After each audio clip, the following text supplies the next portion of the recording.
Hello, everyone. Welcome to my proposal presentation. And today I'll be going over my overall plan for my senior capstone, and I will just be discussing the appeal of indie animation. Before we get into that, allow me to introduce myself. My name is Jaren Yoshio Corpuz. I graduated from Radford High School, transferred from Leeward Community College with an associate's degree in digital media productions in 2020. And now I'm here at UH West to receive my bachelor's degree in creative media. My concentration is video production and visual effects. So for my executive summary, I'll be going over my overall plan for the senior capstone project, my thesis statement, my objective and rationale for the research, and addressing the significance of my proposed project for my research. The popularity of indie animation shows like Hazbin Hotel, Murder Drones, Lackadaisy, and The Amazing Digital Circus continue to grow and thrive thanks to their dedicated fan base worldwide.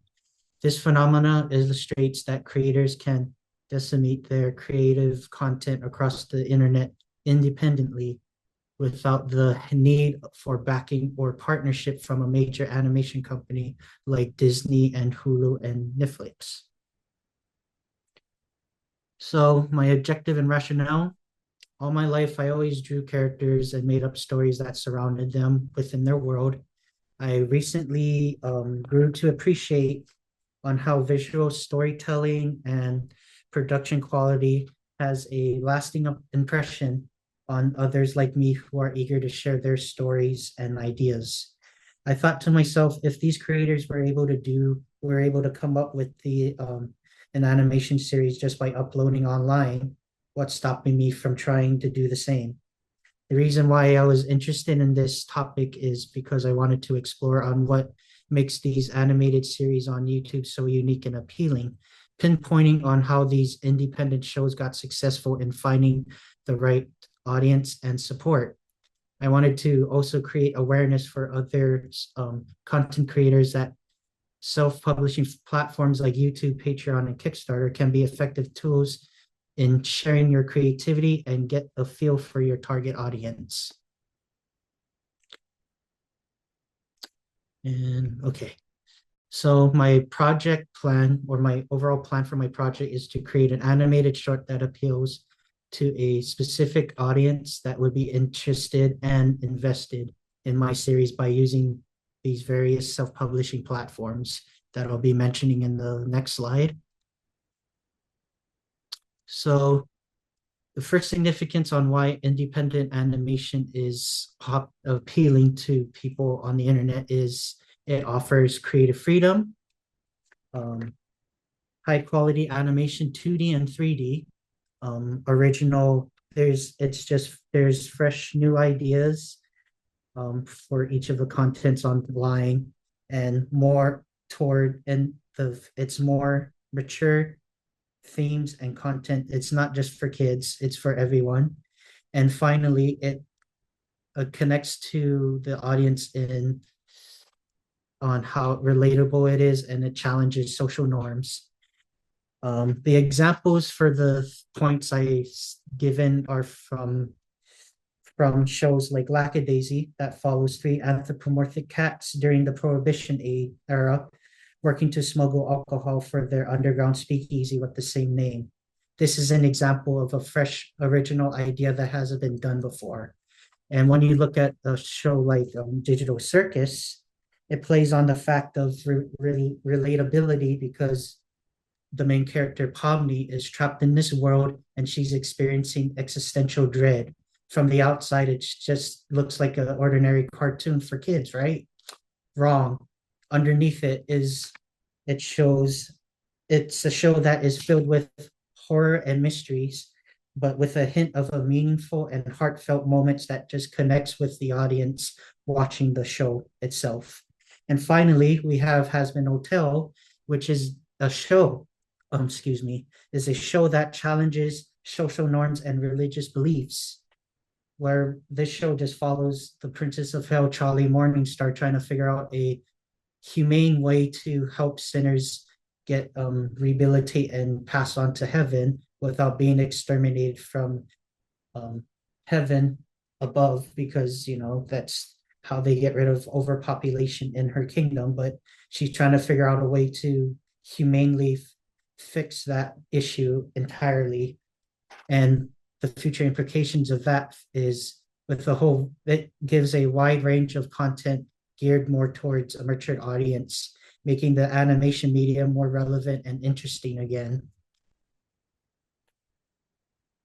Okay, so the second significant part of why indie animation is appealing is its direct support from its fan base. Here in this slide is showing the success of how much of these shows were able to get the direct support from their fan base. Hazbin Hotel trended on YouTube in 2018, but it was later picked up by an independent company called A24, who happens to be partnered up with Amazon Prime to create a full-fledged series with the same name. That's a major win for the animation community, because an independent animated pilot was able to get picked up by a mainstream company, but it's remaining to be indie still. As for Lackadaisy, after its success of its pilot, additional content was released on this channel with animated shorts, speed paint videos of the characters, and an announcement for a season 1 in the works, expected to be released of next year. That's all thanks to supporters on Kickstarters and remaining fans on DeviantArt. And finally, we have Digital Circus, where after the popularity of that show, the popularity increased after its initial release on YouTube in October. It resulted in more episodes being produced. Merch sales from their own website started to pop off, and it ultimately expanded the awareness of the genre of indie animation as a whole. And the future implications of that is creators have an alternative way to distribute their projects and shows, by self-publishing platforms assist in expanding the genre and reaching new audiences.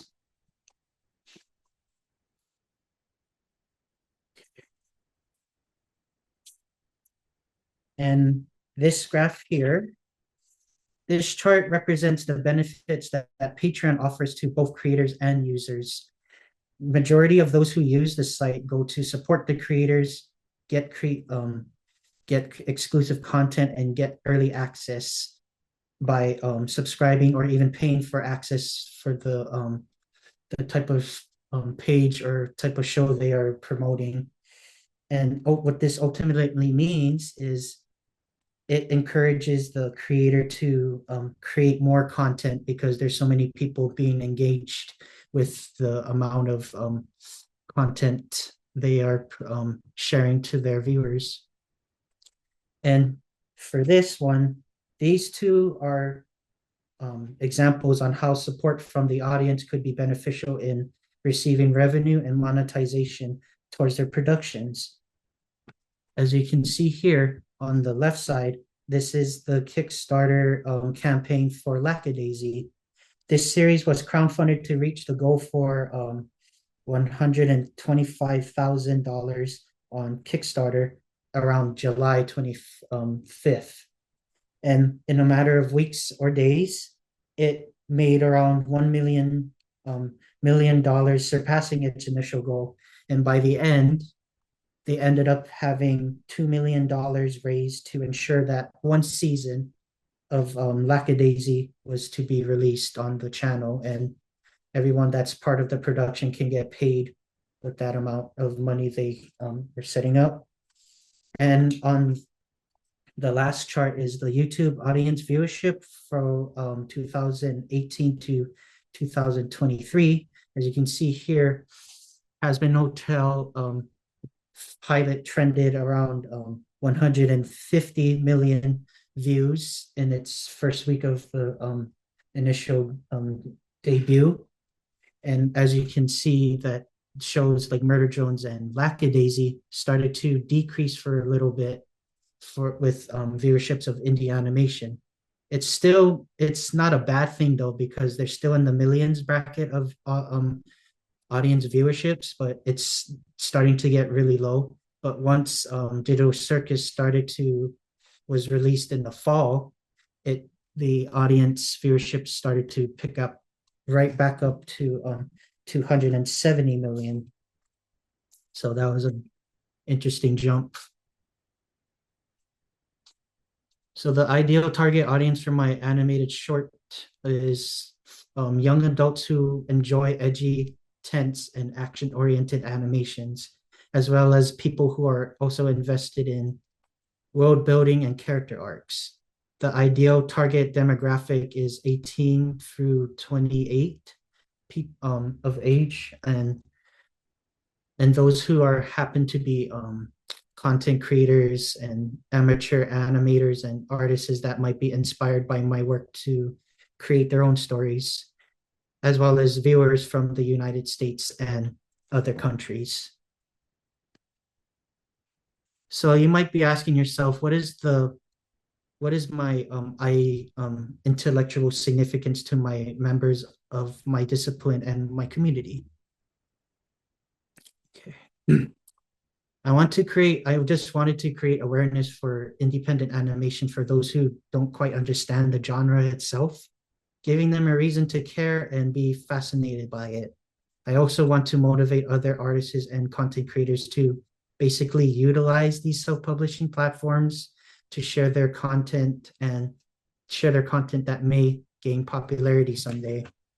You never know. So for the pre-production stage for the animation short, I'll be able to write down and finalize the script for the animated shorts while providing storyboards and concept arts to get the right tone I'm looking for the shorts. And after that's all taken care of, I'll be searching for volunteers that might fit these roles of being a background artist, cleanup artist, and rough animators, and all the other stuff that you expect animations offer job or like they offer. And the way I'm going to be doing that is using Google Forms and trying to account for people who are interested in joining the production. And when the production stage begins, we're going to be having meetings on Discord to um, basically plan out what needs to be done and what type of questions is needed to what any concerns they may have for moving forward in the productions. For voice acting, most of these points are going to be remote. So when it comes to the voice acting, I'll be contacting them through Discord, email, and if it was worst case scenarios that they have a messed up microphone or something, I'll have to be meeting them in person to get a full recording of their lines for the shorts. As for the character animations, we'll look for any programs that can be affordable for anything that's dealing with 2D animations, like Procreate Dreams and Adobe Animate or Clip Studio Paint. Anything that deals with 2D animation that anyone that has 2D animation programs they can use for any of these projects. And for the editing, sound effects, and the composite for the videos, we'll be using programs like Final Cut Pro. And if they can't afford that one, they can probably use Adobe Premiere Pro. And as the production is continuing, I'll be able to contact the volunteers for updates and progressions through Discord. And for the post production stage, I'll be just uploading the animation short on my YouTube channel and share the thumbnails, progressions, and all the stages of how the production is going on my social media platforms like IG, X, and Patreon. So my ultimate goal for the project is to produce an animated short that applies to the topics and research that I've discussed and discovered about indie animation. Additionally, to follow the steps that previous indie artists have utilized in getting their work published. The character short will be roughly around 5 to 15 minutes max. And what do you call it? And it'll be a take on a science fiction and action story with a hint of drama and thriller, which it's an idea that's been done to death countless times. However, I'll be adding a unique spin on these genres and form a compelling stories that will keep the audience invested while including traditional 2D animation and backgrounds. And these are just examples on how the final product will look like. This is from another YouTube channel called 1111 Animations. Go check them out. They're pretty cool with their animation short as well. And for the description, this is the ideal look I'm going to be using. I'll provide the links for the subscribers to look at my social media handles and um, give them a link to the Patreon, to my Patreon to see more, to support more of the project going forward. And on the right side is the ideal aesthetic and traditional look I'm going for, like hand drawn characters. This is from Lackadaisy, the rough draft of Lackadaisy, but I'm going for more of a traditional sense of just hand drawing the characters and traditional animations. And the bottom piece is just the final product on what is to be expected in the final version of the video. and that's and there you have it. That's my overall plan for my senior capstone. If any of you have any questions, please feel free to do so. That's all, pretty much all I have. Thanks for listening.